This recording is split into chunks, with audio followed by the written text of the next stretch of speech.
ከሆሳዕና ማምሻ እስከ ትንሣኤ ድረስ ያሉት 7 ቀናት ሕማማት ይባላሉ በቤተ ክርስቲያን ሥርዓት። በእነዚህ 7 ቀናት የጌታችን የመድኃኒታችን የኢየሱስ ክርስቶስ የሕማሙና የሞቱ ነገር ስለ ሰው ልጆች የተቀበለው መከራ ይነገራል።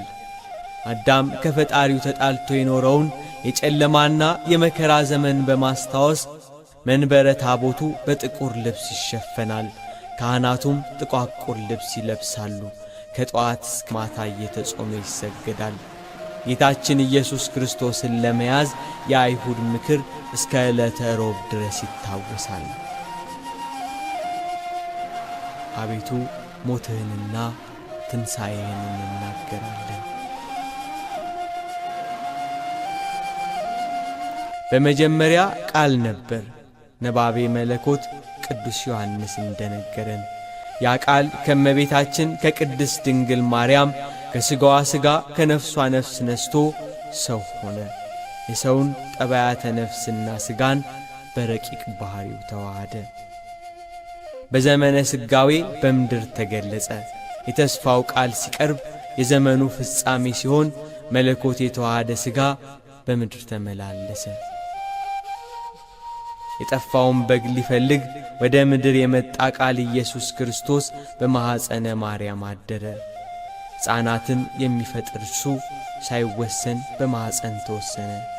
አምላክ ሲሆን ሰው ሆነ። እሳተ መለኮት ሲሆን ተወለደ፣ አደገ። በጌጥና በክብር አይደለም፣ በጥበብና በሞገስ አደገ። በመለኮቱ መወሰን ሳይኖርበት በሥጋ ተወሰነ። የማይመረመር ሰማያዊ እርሱ ሥጋን ተዋሃደ፣ በምድር ተገለጠ፣ የማይታየው ታየ። በኀጢአት ወድቆ የነበረ የቀድሞውን ሰው አዳምን ዳግመኛ ያከብረው ዘንድ ጌታችን ኢየሱስ ክርስቶስ ፍጹም ሥጋና ነፍስን ተዋሃደ። ከኀጢአት ንጹሕ ሲሆን ባሪያው ያጠምቀው ዘንድ ራሱን አዘነበለ። ነቢዩ ሚክያስ በትንቢቱ እንደነገረን ተመልሶ ይምረናል፣ ክፋታችንንም ይጠቀጥቃል፣ ኀጢአታችንንም በባሕሩ ጥልቅ ይጥለዋል እንዳለ። ጠላት ዲያብሎስ በዮርዳኖስ ወንዝ የቀበረውን የአዳምን የበደል ደብዳቤ ያጠፋ ዘንድ ተጠመቀ። ለሕዝቡ ሁሉ የምሥራቹን ወንጌል አስተማረ። ለሞቱትም ሕይወትን አደላቸው፣ የተራቡትንም መገባቸው፣ የታመሙትን ሰዎች በሐሳቡ አዳናቸው። 12 ደቀ መዛሙርት መርጦ ከእርሱ ጋር ይከተሉ ዘንድ ጠራቸው። ዓለምን ጥለው ተከተሉት። የሚከተለው ሕዝብ በረከተ። ወደ ተራራ ወጥቶ በመቅደስ ላይ ሆኖ ዕለት ዕለት ያስተምራቸው ነበር። ሕዝቡ ሁሉ ይሰሙት ዘንድ ማልደው ወደ መቅደስ ይመጡ ነበር። ሕዝቡ ሁሉ እርሱን መከተሉ ሕይወት የሆነው ቃል ሰብሯቸው ከእግሩ ስር መንበርከካቸው ታምራትና ድንቅ ሥራው በረከት ረዴቱ ግርማውና ደም ግባቱ ለቅናት የተነሱትን የአይሁድ መምህራንንና የካህናት አለቆችን አስቆጣ። ራሱን የእግዚአብሔር ልጅ አድርጓል። በደዌ ሥጋ የተያዙትን በሰንበት ፈውሷል። ዘመናት የፈጀባቸውን መቅደስ አፍርሱት በሦስተኛው ቀን አስነሣዋለሁ ብሏል ብለው ይህ ሰው ሞት ይገባዋል አሉና የሞት ድግስ ደገሱ። አፍርሱት ያላቸው ቤተ መቅደስ ሰውነቱን ነበር። እነርሱ ግን 48 ዓመት ስለፈጀባቸው ስለ ዘሩባቤል ቤተ መቅደስ መፍረስ መስሏቸው ይህንን በደል ነው ብለው ከሰሱት። ዕለት ዕለት በቤተ መቅደስ በፊታቸው ሳለ ያልያዙት ጊዜው ሲደርስ እርሱ ራሱ ተሰቅሎ ወደሚሞትበት ሄደ። ጊዜ ገና አልደረሰም፣ ጊዜያችሁ ግን ዘወትር የተመቸ ነው ብሎ እንደነገራቸው ወደ ኢየሩሳሌም ገባ። ንጉሥ ያለ ኢየሩሳሌም ሊሞት አይገባውምና።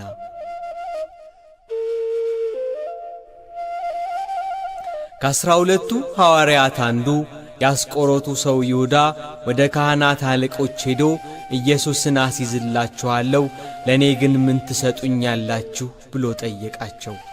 ደስ ብሏቸው 30 ብር ሊሰጡት ተዋዋሉ።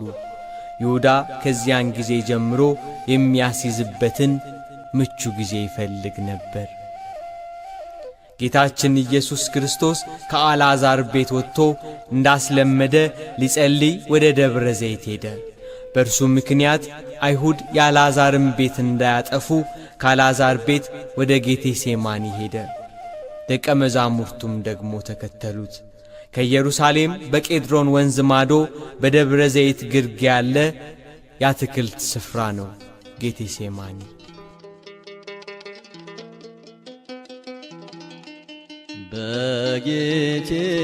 በጌቴሴማኒ በአትክልቱ ቦታ በጌቴሴማኒ በአትክልቱ ቦታ ለእኛ ሲል ጌታችን በዓለም ተንገላታ በዓለም ተንገላታ ለእኛ ሲል ጌታችን በዓለም ተንገላታ በዓለም ተንገላታ አዳምና ሔዋን ባጠፉት ጥፋት አዳምና ሔዋን ባጠፉት ጥፋት ለእኛም ነበረብን የዘላለም ሞት የዘላለም ሞት። የድንጋይ ውርወራ ያህል ከደቀ መዛሙርቱ ርቆ በጉልበቱ ተንበርክኮ ፊቱን ምድር አስነክቶ አባት ሆይ ይቺ ጽዋ ወይንም ሞት ከኔ ትለፍ አለ። ከኔ ትለፍ ማለቱ ግን ስለ ራሱ አይደለም፣ ከሰው ሁሉ ሞት ትለፍ ማለቱ ነው። ወደ እርሱ መቅረብ የማይቻለውን ከእርሱ የራቀ ሰይጣንን በጥበቡ አቅርቦ ያስረው ዘንድ እርሱ መላልሶ ጸለየ። በቸርነቱ የሞትን ፍርሃት ከኛ ያርቅ ዘንድ ጸለየ። ጌታችን ኢየሱስ ክርስቶስ ወደ ደቀ መዛሙርቱ ሲመለስ ተኝተው አገኛቸው። ወደ ፈተና እንዳይገቡ ተክተው እንዲጸልዩ እየነገራቸው ሳለ ወዲያው ይሁዳ የሚመራቸው የችቦ የጭራሮና የፋና መብራት የያዙ የሮማ ወታደሮች የአይሁድ ካህናት አለቆች ጌቴሴማኒ ደረሱ። ከደቀ መዛሙርቱ ጋር ሁልጊዜ ቆይታ እንደሚያደርግበት ያንን ቦታ የሚያውቀው ይሁዳ ብቻ ነበር። አይሁድን እየመራ ስለ 30 ብር ብሎ አመጣቸው።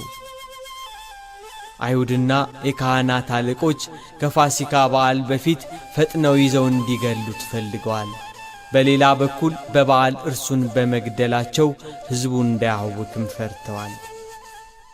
በ30 ብር ጌታችን ኢየሱስ ክርስቶስን አሳልፎ ሊሰጥ የተዋዋለ ይሁዳ የምስመው እርሱ ነው ብሎ አስቀድሞ ምልክት እንዲሆናቸው ነግሯቸዋል። የጭፍሮቹ ብዛት፣ የወታደሮቹ ኃይል፣ የካህናት አለቆች ዛቻና ማስፈራሪያ ያችን የጸሎት ስፍራ ጌቴሴማኒን ወረራት። ማንን ትፈልጋላችሁ አላቸው በሚያስደነግጥ ቃሉ፣ በሚያንጸባርቅ የፊቱ ጸዳል። የናዝሬቱን ሰው ኢየሱስን አሉት። ከፊት የቆሙት አይሁድና የካህናት አለቆች። እኔ ነኝ አላቸው። ያ የሚያስፈራ ግርማ ያለው ድምፅ፣ የፊቱ ብርሃን፣ ግርማው፣ አስደንጋጭ ቃሉ ጸንተው እንዲቆሙ አላደረጋቸውም። ወደ ኋላቸው ጣላቸው። እየወደቁ ተነሱ። የወደቁትን የሚያነሳ አምላክ አነሳቸውና ማንን ትፈልጋላችሁ አላቸው። የናዝሬቱን ሰው ኢየሱስን አሉ። ደግሞ እኔ ነኝ፣ እኔን ግን ተዋቸው አለ ወደ ደቀ መዛሙርቱ እያመለከተ። በዚህ ሰዓት ይሁዳ ቸር ውለሃል ብሎ ሳመው። ይሁዳ ለአይሁድ ምልክት መስጠቱ ነበር። ወዳጅ ያለው ኢየሱስ ክርስቶስ በቀል የሌለበት ትሑት ጌታ ጠላቱን ወዳጅ ያለው። ይሁዳ ግን እጁን ዘርግቶ አንገቱን በቀሚሱ ያዘው። አጥብቃችሁ ያዙ፣ እሰሩት፣ ከእንግዲህ ቢያመልጣችሁ ዕዳ የለብኝም አላቸው። ሺህ አለቃና ጭፍሮች የአይሁድም ሎላት ሆነው በሰንሰለት አጥብቀው አሰሩት። ጴጥሮስ ጌታችን ኢየሱስን ይዘው እንዳሰሩት ባየ ጊዜ የማልኩስን አንገት ሊቆርጥ ሾተሉን መዘዘ። አንገቱን ግን አልመታውም። በጌታችን ዕውቀት የማትሰማ ቀኝ ጆሮውን ቆረጠው። ጌታ ግን ጴጥሮስን ሾተልህን ወደ አፎቱ መልስ አለው። ሰይፍ የሚያነሱ በሰይፍ ይጠፋሉ። ጌታችን ኢየሱስ ክርስቶስ የማልኮስን ጆሮ አዳነለት። ዕለት ዕለት በቤተ መቅደስ እያስተማረ ሲኖር አልያዙትም። ጊዜው ሲደርስ ሾተልና ገመድ ይዘው ሊገሉት መጡ። የጌታን በሰንሰለት መታሰር ያዩ ደቀ መዛሙርቱ ጥለውት ሸሹ። ሁላችሁ በዚህ ሌሊት ትክዱኛላችሁ እንዳላቸው የወታደሮቹን ዱላ፣ የአይሁድን ዛቻ ፍራቻ ሁሉም ጥለውት ሸሹ።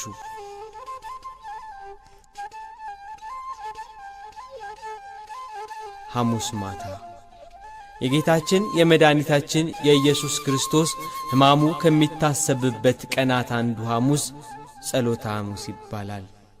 በተለያየ አጠራርም ይጠራል። አረንጓዴው ሐሙስ፣ የነጻነት ሐሙስ፣ ትእዛዘ ሐሙስ፣ ምሴተ ሐሙስ። ይህ ቀን ጌታችን ኢየሱስ ክርስቶስ በፍጹም ትሕትና የደቀ መዛሙርቱን እግር ያጠበበትና ከእነርሱም ጋር ግብር ያገባበት ምስጢረ ቁርባንን ያሳየበት ዕለት ነው። ጸሎተ ሐሙስ። በኪሩቤል ትካሻ ጸንቶ የሚኖር አምላክ ከደቀ መዛሙርቱ ጋር በመሶብ ዙሪያ እራት ለመብላት አብሮአቸው ተቀመጠ እያለች ቤተ ክርስቲያን ትዘምራለች። በዚህ ዕለት በምስጢር በከበረች በሥርዓት ባጌጠች ቤተ ክርስቲያን ጌታችንን ለማስታወስ ቄሱ ውሃውን በብረት አድርጎ በጌታ አምሳል የምእመናንን እግር ያጥባል። ከጸሎተ ሐሙስ በበነጋው የስቅለቱ መታሰቢያ ዕለት ነው። በዚህ ዕለት የጌታችን ሕማምና ሞቱን የሚናገሩ መጻሕፍት ይነበባሉ፣ መዝሙራት ይዘመራሉ። ሕዝቡ ሁሉ የጌታን ሕማምና ሞት እያሰቡ ክርስቶስ ለእኛ ያደረገውን መከራ እየተዘከረ ይሰገዳል።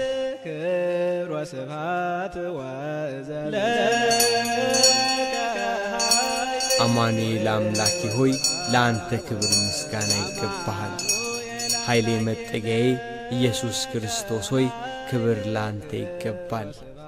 ለዘላለም ገናናነትና ክብር ለአንተ ይገባል። ጌታዬ እርሱ ብቻ ነው፣ ረዳት ሆኖኛል። ለአምላክ ምስጋና ይገባል፣ ለሦስትነቱ ምስጋና ይገባል፣ ለመንግሥቱ፣ ለመከራው፣ ለሕማሙ ምስጋና ይገባል እያለች ቤተ ክርስቲያን ትሰግዳለች።